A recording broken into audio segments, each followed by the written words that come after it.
اعوذ باللہ من الشیطان الرجیم بسم اللہ الرحمن الرحیم۔ السلام علیکم ورحمۃ اللہ۔ ہم پہلے حروف مفردات، حروف مرکبات، حروف مقطعات، حرکات یہ لیسن پڑھ چکے ہیں۔ آج کا ہمارا لیسن تنوین کے بارے میں ہے۔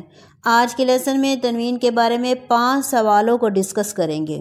تنوین کسے کہتے ہیں؟ تنوین اور حرکت میں کیا فرق ہے؟ تنوین کے سپیلنگ کس طریقے سے کیے جاتے ہیں؟ تنوین کو پڑھتے ہوئے کن باتوں کا خاص خیال رکھنا چاہیے؟ اور وہ کون سے مقامات ہیں جہاں پر تنوین پر صرف اظہار کیا جاتا ہے، اخفا نہیں کیا جاتا؟ تو سب سے پہلے اس کی ڈیفینیشن دیکھتے ہیں۔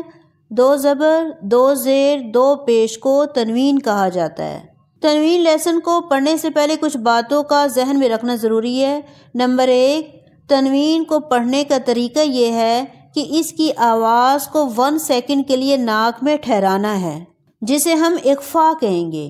لیکن اگر تنوین کے بعد حروف ہلکی کے 6 لیٹر حمزہ، ہا، عین، ہا، غین، خا میں سے کوئی لیٹر آ جائے تو پھر تنوین پر غنہ یا اخفا نہیں ہوگا، بلکہ صرف اور صرف اظہار ہوگا۔ دوسری بات کہ اس کی سپیلنگ کیسے کیے جائیں گے، تو یہاں لیسن میں تنوین کے ساتھ کسی جگہ الف آ رہا ہے اور کسی جگہ یا، تو ان دونوں کو پڑھنا ضروری نہیں ہے۔ آپ انہیں پڑھیں یا نہ پڑھیں یہ آپ کی چوائس ہے۔ جیسے با 2 زبر بن، با الف 2 زبر بن، با 2 زبر الف بن، جیسے بھی پڑھیں، مین چیز اس میں اس کی لاسٹ وائس ہے۔ حرکت اور تنوین میں کیا فرق ہے، اس کو ہم مثال سے سمجھتے ہیں کہ ہم نے حرکات میں پڑھا تھا با زبر با، با زیر بی، با پیش بو۔ اب ان میں کہیں بھی نون کی آواز نہیں تھی، لیکن تنوین میں نون ساکن چھپا ہوتا ہے، یعنی تنوین میں نون ساکن لکھنے میں نہیں آتا لیکن اس کی وائس آتی ہے۔ جب ہم تنوین کو نیکسٹ ورڈ کے ساتھ جوائن کرتے ہیں تب یہ نون قطنی بن کر ظاہر ہو جاتا ہے۔ اس وقت ہم اس کی آواز کو لمبا نہیں کرتے۔ یہ سب ہم انشاءاللہ ورڈز کی پریکٹس میں دیکھیں گے۔ تو آج ہم تنوین کی پریکٹس کرتے ہیں تاکہ جتنے بھی ہم نے اوپر کوشچن دیکھے ہیں ان سب کے بارے میں ہمارا کانسیپٹ کلیئر ہو جائے۔ یہاں پہ ہے 2 زبر، 2 زبر کے بعد ہے الف۔ اب یہ الف پڑھیں یا نہ پڑھیں کوئی فرق نہیں پڑتا۔ میم 2 زبر من، 1 سیکنڈ کے لیے نوز میں آواز کو ٹھہرانا ہے۔ میم 2 زبر من، نون کی آواز آئے گی۔ میم 2 زیر من، میم 2 پیش من، من، من، من۔ با 2 زبر بن، با 2 زیر بن، با 2 پیش بن، بن، بن، بن۔ واو 2 زبر ون، واو 2 زیر ون، واو 2 پیش ون، ون، ون، ون۔ فا 2 زبر فن، فا 2 زیر فن، فا 2 پیش فن، فن، فن، فن۔ ثا 2 زبر ثن، ثا 2 زیر ثن، ثا 2 پیش ثن، سیٹی کی آواز نہ آئے، ثن، ثن، ثن۔ زال 2 زبر زن، اب یہ دیکھیں زال کے بعد یا آئی ہے۔ زال 2 زبر زن، زال 2 زیر زن، زال 2 پیش زن، زن، زن، زن۔ ضا 2 زبر زن، ضا 2 زیر زن، ضا 2 پیش زن۔ اس کو ہم اسی طرح پڑھتے جائیں گے، صرف موٹے اور باریک لیٹرز کا خیال رکھنا ہے۔ زا 2 زبر زن، زا 2 زیر زن، زا 2 پیش زن۔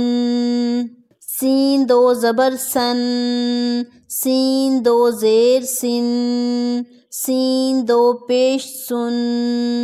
اب یہاں پہ سیٹی کی آواز تھی۔ صاد موٹا ہے، اس کو موٹا کر کے پڑھیں گے۔ صاد 2 زبر سن، اس کو میں نے پڑھا تھا سن، یہ ہے سن، سن، سن۔ صاد دو زیر سن، صاد دو پیش سن، تا اس کو یہ گول تا ہے، تا دو زبر تن، تا دو زیر تن، تا دو پیش تن، دال دو زبر دن، دال دو زیر دن، دال دو پیش دن، طا دو زبر طن، طا دو زیر طن، طا دو پیش طن، را دو زبر رن، را دو زیر رن، را دو پیش رن۔ اب جب رن پڑھیں گے تو آواز باریک ہوگی، رن رن رن۔ نون دو زبر نن، نون دو زیر نن، نون دو پیش نن، لام دو زبر لن، لام دو زیر لن، لام دو پیش لن، را دو زبر رن، را دو زیر رن، را دو پیش رن، یا دو زبر ین، یا دو زیر ین، یا دو پیش ین، شین دو زبر شن، شین دو زیر شن، شین دو پیش شن، جیم دو زبر جن، جیم دو زیر جن، جیم دو پیش جن، کاف دو زبر کن، باریک کاف ہے، کاف دو زیر کن، کاف دو پیش کن، موٹا کاف، قاف دو زبر قن، قاف دو زیر قن، قاف دو پیش قن، خا موٹا، خا دو زبر خن، خا دو زیر خن، خا دو پیش خن، غین دو زبر غن، غین دو زیر غن، غین دو پیش غن، حا دو زبر حن، حا دو زیر حن، حا دو پیش حن، عین دو زبر عن، عین دو زیر عن، عین دو پیش عن، ہا دو زبر ہن، اب اوپر تھا ہن، یہ بھاری آواز میں ہن ہن ہن، ہا دو زیر ہن، ہا دو پیش ہن، حمزہ دو زبر ان، حمزہ دو زیر ان، حمزہ دو پیش ان۔ تو آج کی لیسن میں ہم نے 5 کوسچن میں سے دیکھا تنوین کی ڈیفینیشن کو، تنوین کے سپیلنگ کرنے کا طریقہ۔ باقی جو کوسچن ہے انشاءاللہ ان کا کنسیپٹ ہم نیکسٹ لیسن میں کلیئر کریں گے، نیکسٹ ویڈیو میں نیو لیسن کے ساتھ انشاءاللہ۔ وآخر دعوانا ان الحمد للہ رب العالمین۔